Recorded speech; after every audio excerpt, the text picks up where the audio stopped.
don't forget that the money part is actually what keeps you going, and if you don't plan for that, it's not going to work out. You can have the best company, but if you've not planned financially, you're doomed.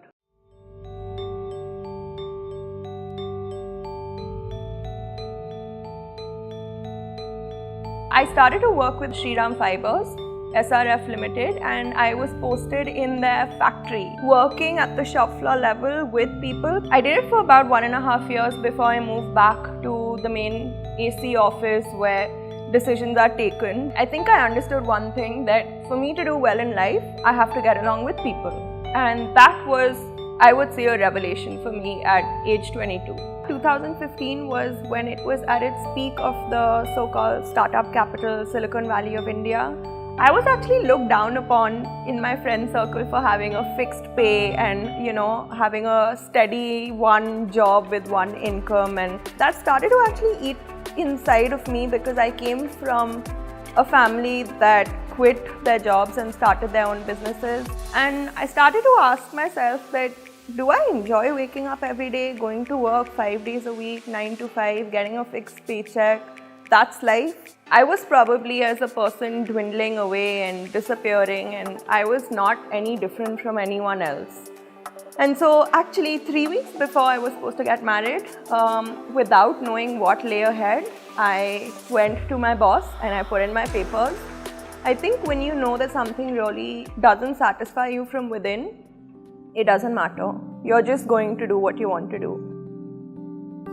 I started to notice that buying furniture in India at a budget is a real challenge that you can give yourself. I had a very, very fixed budget, and I knew the kind of style that we wanted our home to have, because the home should actually be an extension of who we are as people. When someone comes to our home, they should know that this is Nayanthara's home, and that you can actually tell this is her home based on the way that we've filled it up with things that we like and things that we want to share. And honestly, that is where Auras came into being. We were trying to marry good design, handmade stuff, one-of-a-kind pieces that really helped express you and make your home an extension of you. And that's really what we were trying to do with Auras. From 2005, which is when I really began this journey, break it down into 2 parts. Look at the human side of it and look at the money side of it. Cracking the money side of it is the toughest, and here's what I'm going to tell you. Have a buffer, have a plan B, have enough savings for 6 months when you decide to give it all up. If you don't, that is the one foolish mistake that you're making, and these are things that nobody tells you. Have some FDs, have a backup plan. If you take a loan from people, be very clear about when you're going to repay them. Is it an interest-free loan? What is your goal or your plan for yourself in financially making this entity viable?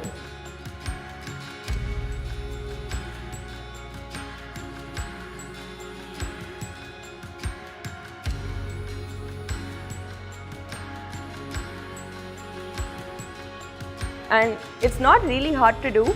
You don't have to aim to be in the 10 crore club or the 1 crore club.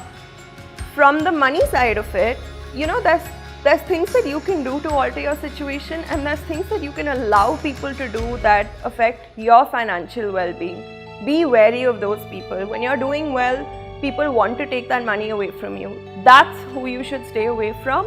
Invest in mutual funds. At your own level, you don't need to have a huge bank balance.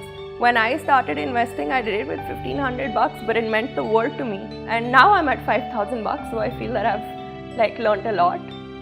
Don't forget that the money part is actually what keeps you going, and if you don't plan for that, it's not going to work out. You can have the best company, but if you've not planned financially, you're doomed.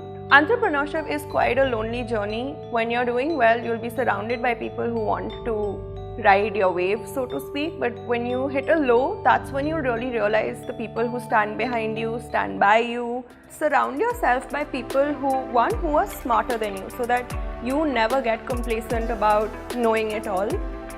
Work with people who motivate you to be a better person, and just don't settle for less, either from you or from the work or from the environment. And you won't have a dull day. Every day will be a learning curve.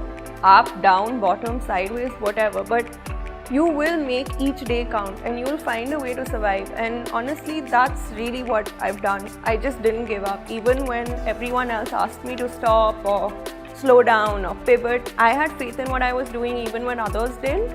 And I think that led me to where I am today. Mutual fund investments are subject to market risks. Read all scheme-related documents carefully.